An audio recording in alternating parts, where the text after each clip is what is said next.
গঙ্গার দিকে লক্ষ্য করে ধুলিয়ান এবং ধুলিয়ানের পার্শ্ববর্তী অঞ্চলের সাধারণ মানুষ অত্যন্ত ভীতির সাথে আছে।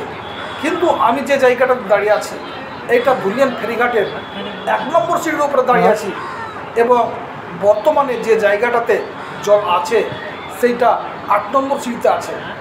আর সকালবেলায় আমি ঠিক এইখানে দাঁড়িয়েছিলাম, তখন গঙ্গার যে জলস্তর ছিল সেটা 10 নম্বর সিঁড়িতে ছিল। এই অবস্থায় একটা ভয়ের কারণ অবশ্যই সাধারণ মানুষের মধ্যে দেখা যাচ্ছে। তারপরেও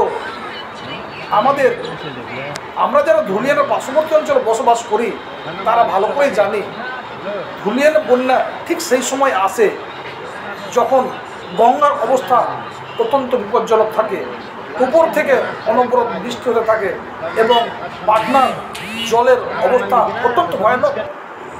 এই তিনটি বিষয়ের উপর